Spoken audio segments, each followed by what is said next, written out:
Hi friends, welcome to Unit 3, Day 3. We're on the last two examples where we're given the vertices of a quadrilateral. We're going to draw it, and then we're going to show that this quadrilateral is a parallelogram. So these vertices are coordinate points, so I'm going to go ahead and plot them. So I have A is -2, -3. So A is here. I already know where these are going to connect, so that's why I'm drawing the letters. I would recommend if you don't know where they're going to connect to is to not draw the letters. That way you don't get messed up. So 0, 5 is 0, and then 1, 2, 3, 4, 5. So that's B.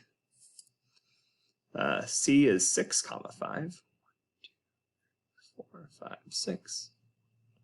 3, 4, 5. So this is where C is. Sorry about the cut there. I had to delete some recordings because I ran out of space. So there is C 6, 5, and then D is 4, 3, -3. 1, 2, 3, 4. 1, 2, 3. Okay. So with this, I'm going to connect these using a straight edge. As soon as I find a straight edge. Here we go. My 30% off Kohl's. This will work out great as a straight edge.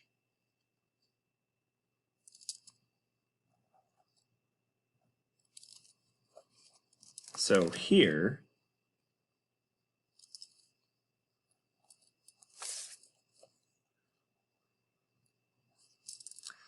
I need to basically use one of the different methods that we had on the front page to show that this quadrilateral is a parallelogram. So one of the things that I can do is I can use pretty much any of the methods that I want. The degree measurement ones are going to be difficult because we don't have an easy way to measure the degrees without using a protractor. So I'm going to rely on actually finding that these lines are parallel. So this line segment and this line segment are parallel. For them to be parallel, they have to have the same slope. So the slope of BC and AD. So the slope of BC is 0. This is a horizontal. This is a horizontal line segment. And the slope of AD is also 0. Again, horizontal line segment. Now I can find their lengths. So the length of BC, length of BC, that's equal to 6. 1, 2, 3, 4, 5, 6. And the length of AD is equal to 6. So this one has, I'm going to grab a different color, has these two line segments parallel, and the segment lengths are the same. That makes it a parallelogram. This is because of this first one here. One pair of opposite sides of a quadrilateral are parallel and congruent.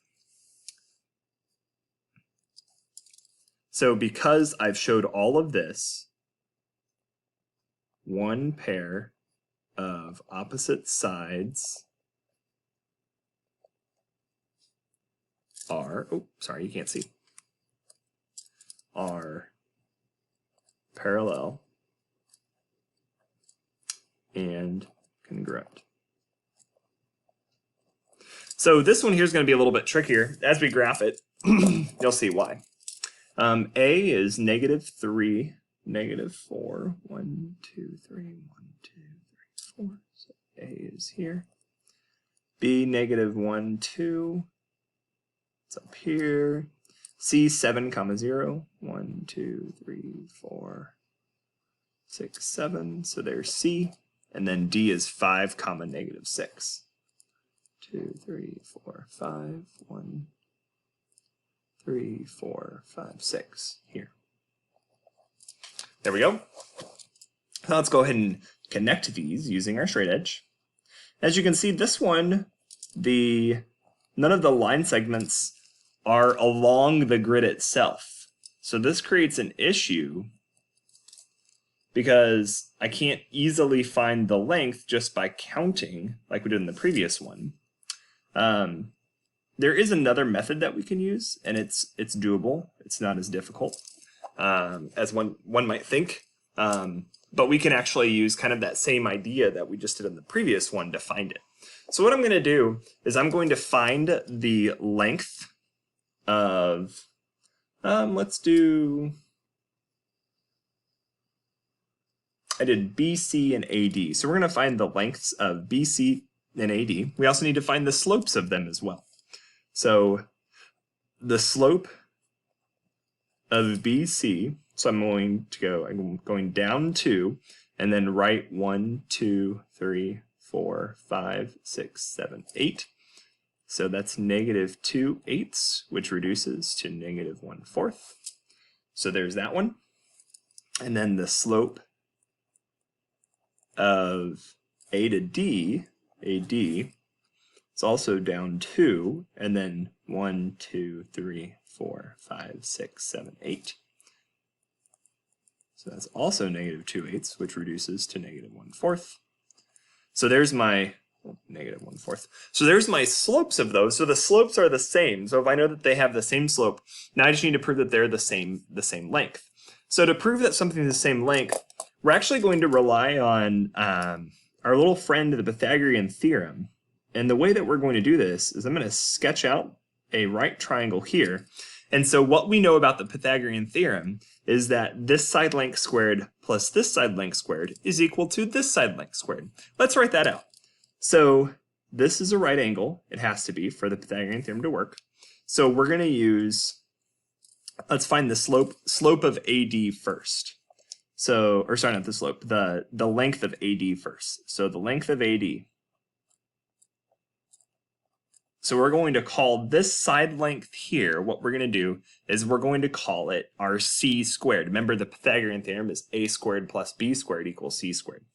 So we're going to call this side length here c to help us figure it out. This is lowercase c. So c squared equals a squared plus b squared.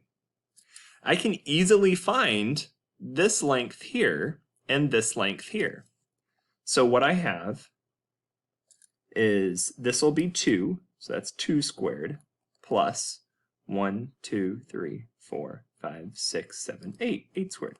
You notice that I picked those are the exact same values that we just found when we were finding the slope as well. Notice that's the same path that we traveled on to also find the slope as well. So it's all kind of connected to one another in that really cool way.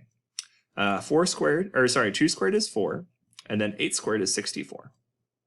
So I have 4 plus 64 is 68, so c squared is equal to 68.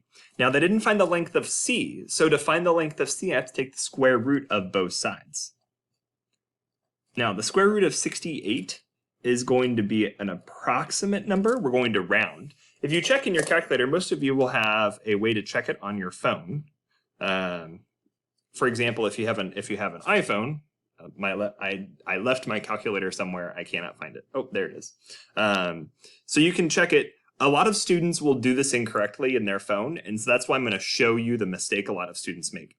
A lot of students will make this mistake, plug it in, and then get some weird value because of your phone will save anything that you've already done in it. So so as an example, what I did is I just did square root and then 64 equals, oh, I did the wrong thing. And